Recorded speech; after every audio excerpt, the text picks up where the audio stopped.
Nous passons à présent la parole à For You Media Africa depuis le Cameroun. Cette victoire du président Vladimir Poutine s'est produite dans un contexte très particulier en ce qui concerne les relations entre l'Afrique et la Russie, qui se sont renforcées ces dernières années.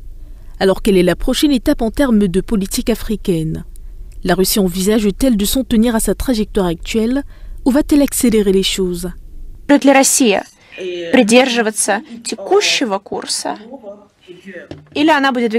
Je voudrais tout d'abord vous saluer, c'est votre première fois à nos briefings.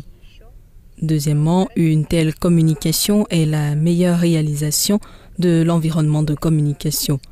Vous et moi sommes désormais séparés par des milliers de kilomètres de mer, d'océans. Je vous vois parfaitement et je vous entends bien. Il s'agit véritablement d'une excellente occasion d'utiliser les avancées modernes dans l'environnement de l'information et de la communication pour communiquer.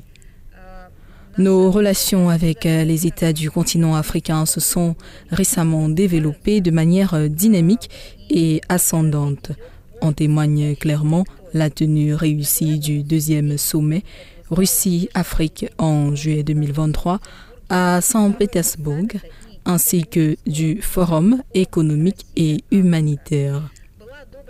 Il a approuvé une déclaration commune détaillée reflétant la communauté d'approche pour la formation d'un nouvel ordre mondial multipolaire plus juste où la Russie et l'Afrique pourraient pleinement réaliser leur potentiel de développement. Des orientations stratégiques pour la coopération dans tous les domaines ont été définies depuis la politique et la sécurité militaire jusqu'à une compréhension plus large de la sphère humanitaire. Cela inclut l'économie, les affaires, le tourisme, l'éducation, la médecine et bien d'autres. Concernant les élections passées, je ne peux pas anticiper l'annonce officielle des résultats. C'est prévu pour demain. Tous les candidats ont reconnu la victoire de Vladimir Poutine à ces élections. En conséquence, la continuité du parcours de la Russie vers un partenariat global et égalitaire est fondée sur le respect mutuel avec les États du continent africain est préservée et garantie. Cette voie est inscrite dans les documents doctrinaux de notre pays qui régissent les activités internationales de la Russie. Nous sommes prêts à avancer sur cette voie avec nos amis africains ainsi qu'à résoudre les problèmes communs auxquels sont confrontés les peuples de nos pays dans l'intérêt de nos pays et de la planète dans son ensemble.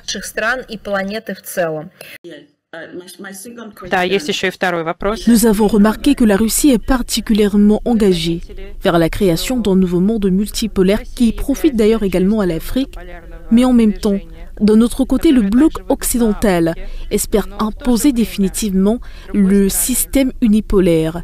Comment est-ce que la Russie compte inverser ces tendances et soutenir l'Afrique sur la voie d'une véritable indépendance? La Russie et l'Afrique participent de plus en plus à la formation d'un monde multipolaire et le font de manière très responsable. Ils participent à des organisations internationales et deviennent co-auteurs des documents les plus importants de l'Assemblée générale des Nations unies et de son Conseil de sécurité. Il y a nos associations qui sont devenues annonciatrices de la multipolarité comme les BRICS. Il a été créé avec la participation active de la Russie, puis l'Afrique du Sud l'a rejoint. Nous travaillons activement avec des associations régionales africaines sur une série de questions mondiales et régionales. Vous avez raison, l'Occident tente d'interférer avec le processus de multipolarité. Cela affecte donc les intérêts de l'Occident en fonction de son attitude envers le monde du point de vue du colonialisme en cours qui est entré dans une nouvelle étape. Si auparavant il s'agissait de la formation du monde sur le principe de la métropole et de la colonie, aujourd'hui il s'agit de la gestion des pays sur le principe du néocolonialisme à travers des sociétés transnationales, des méthodes commerciales discriminatoires, l'exclusion des pays du progrès scientifique et technologique et ses résultats, le braconnage du personnel, le pompage des ressources qui continuent d'être volées sur le continent africain. En fait, il n'est pas le seul à en souffrir. Oui, l'Afrique est plus grande que toutes les autres, mais la situation est la même en Asie. La même chose se produit actuellement en Europe et des processus similaires se produisent aussi en Amérique latine. L'Occident interviendra dans ce domaine. Le processus de reformatage des sphères politiques, économiques, sociales, culturelles et de valeurs de la vie humaine sera en effet soumis à leur pression. Mais nous sommes la majorité mondiale responsable. Il me semble que nous avons le pouvoir d'inverser cette tendance. Comment ?